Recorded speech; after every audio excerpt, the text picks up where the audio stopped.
क्या सिर्फ इसलिए किसी पत्नी को गुजारा भत्ता देने से इनकार किया जा सकता है क्योंकि वो पहले नौकरी करती थी और अब अपने मासूम बच्चे की देखभाल के लिए उसे नौकरी छोड़नी पड़ी?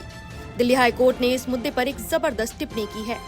जस्टिस स्वर्णकांता शर्मा की एकल पीठ ने ये फैसला सुनाते हुए साफ कहा, सिर्फ इसलिए पत्नी को अंतरिम भत्ता देने से इनकार नहीं किया जा सकता क्योंकि वो कभी काम करती थी लेकिन अब नहीं कर रही, क्योंकि उसे अकेले अपने बच्चे की देखभाल करनी पड़ रही है।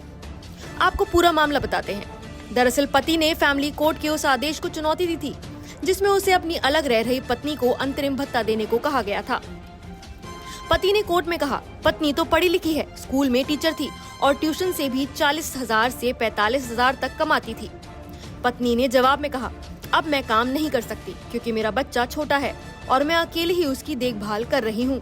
ना कोई परिवार का सहारा है, न घर के पास नौकरी। लंबी दूरी तय कर नौकरी करना मुमकिन नहीं रहा। तो क्या ऐसी परिस्थिति में नौकरी छोड़ना चुनाव है या एक मजबूरी? क्या एक माँ की जिम्मेदारी उसकी आर्थिक सुरक्षा छीन सकती है? इस पर कोर्ट ने कहा, यह अदालत मानती है कि पत्नी की दी गई वजहें वाजिब और न्याय संगत हैं। छोटे बच्चे की देखभाल की जिम्मेदारी अक्सर उस माता पिता पर आ जाती है जिसके पास कस्टडी होती है। ऐसे में नौकरी छोड़ना एक मजबूरी बन जाता है। कोर्ट ने साफ कहा, ये कोई स्वेच्छा से नौकरी छोड़ना नहीं था, बल्कि परिस्थितियों की मांग थी। एक माँ की सबसे बड़ी प्राथमिकता उसका बच्चा है। 2021 के राजनेश बनाम नेहा में सुप्रीम कोर्ट ने भी माना था कि अगर कोई शिक्षित महिला परिवार की देखभाल के लिए नौकरी छोड़ती है तो उसे भत्ते के फैसले में पूरी तरह से ध्यान में रखा जाना चाहिए। कोर्ट ने देखा कि पति एक वकील है, लेकिन फैमिली कोर्ट ने उसकी इनकम से जुड़े दस्तावेजों की पूरी तरह से जांच नहीं की।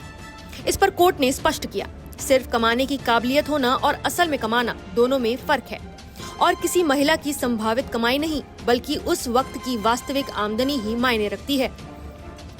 इसलिए हाई कोर्ट ने केस को वापस फैमिली कोर्ट भेजा है ताकि दोनों पक्षों की इनकम के डॉक्यूमेंट्स देखकर नए सिरे से फैसला किया जा सके।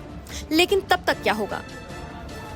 तो आपको बता दें कि तब तक के लिए कोर्ट ने पति को आदेश दिया है कि वो हर महीने 7,500 रुपए पत्नी को देगा, 4,500 रुपए बच्चे के लिए देगा और हर महीने की 10 तारीख से पहले ये रकम बैंक में जमा करनी होगी बिना किसी देरी के। तो सवाल ये है, क्या एक औरत का माँ बनना, उसकी नौकरी छोड़ना और अपने बच्चे को प्राथमिकता देना उसे आर्थिक रूप से सजा दिलाने की वजह बनना चाहिए या फिर समाज और कानून को उसे सहारा देना चाहिए? फैसला आपके हाथ में है, लेकिन दिल्ली हाई कोर्ट ने तो माँ के हक में आवाज बुलंद कर दी है।